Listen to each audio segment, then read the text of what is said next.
a product design consultancy called Therefore. Our business breaks down into pretty much 3 strategic pillars. We've got consultancy, which is client-led, low risk for us. Partnerships, where we share some of the risk, again, client-led. And ventures, where we sort of walk the talk, get behind our own product ideas. You're about to see a screen grab of my iPhone home screen to show a journey that we took through a crowdfunding campaign. Happened about 6 months ago. Note the horrible inbox. So I don't normally get that many emails over a weekend. We did a crowdfunding campaign for a product in one of our ventures, which was to develop a unique light. The light called, here we go, called GravityLight, is designed for off-grid communities in the third world, and it's a realistic alternative to kerosene lighting. It has a revolutionary kind of new approach to creating light by lifting a weight. It takes about 3 seconds to lift this weight, which very slowly falls to the ground, taking about 30 minutes to power a light, all for free. It started as a brief from SolarAid, a charity looking at doing a low-cost solar lantern, but due to the batteries, you need to store the energy from the sun in batteries. The batteries are the weak link in both longevity and cost. So rather than harvesting sunshine, we looked at harvesting gravity, and GravityLight was born. Unfortunately, our funding then ran out, so we launched a campaign on Indiegogo.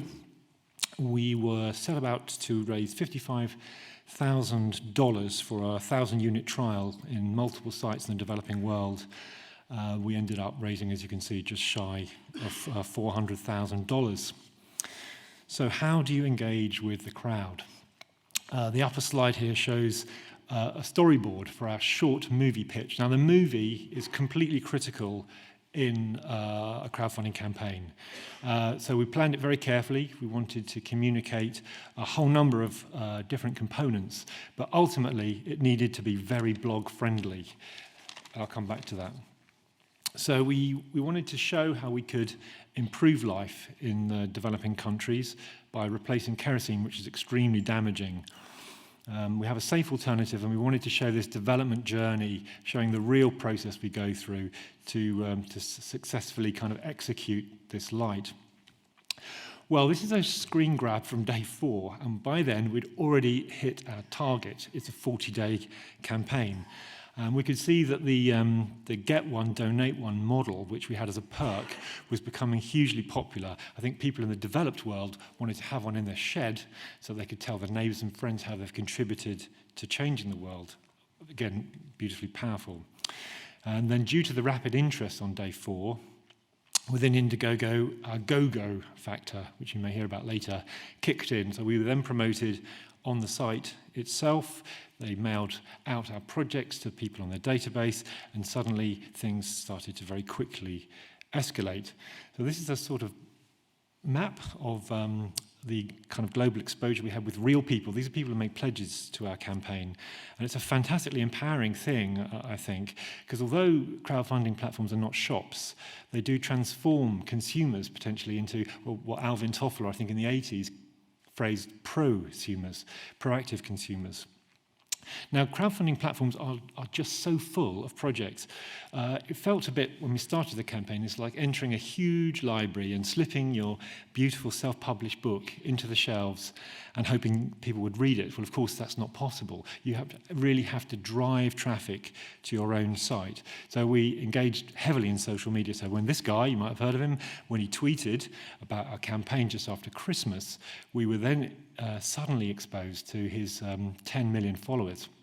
So focusing on the key influencers is a really important part of the social media campaign for projects on crowdfunding websites.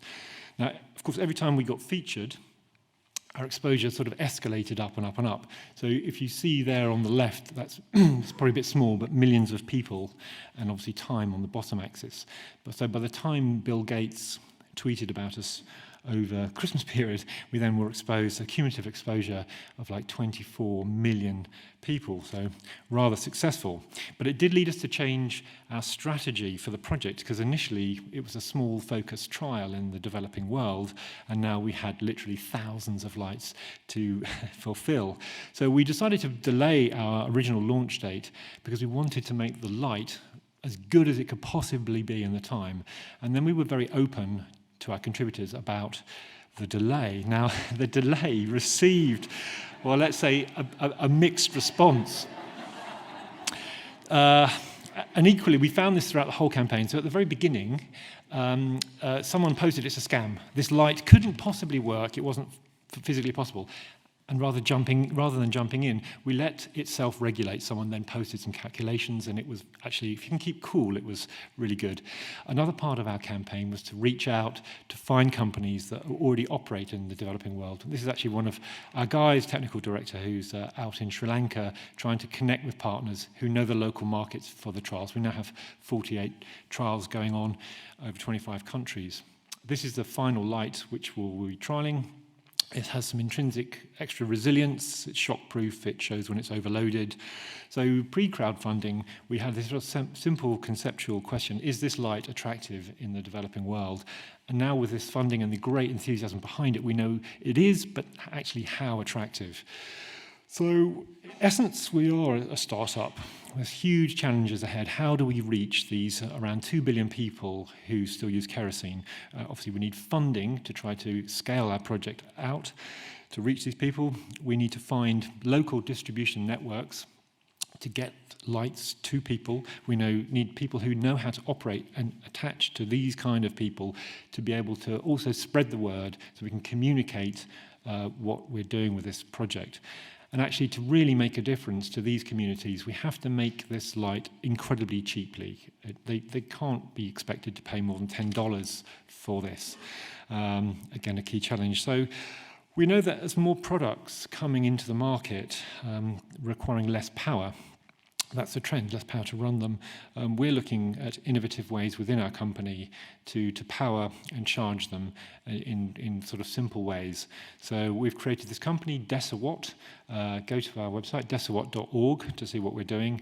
And we're trying to do more with less. Thank you.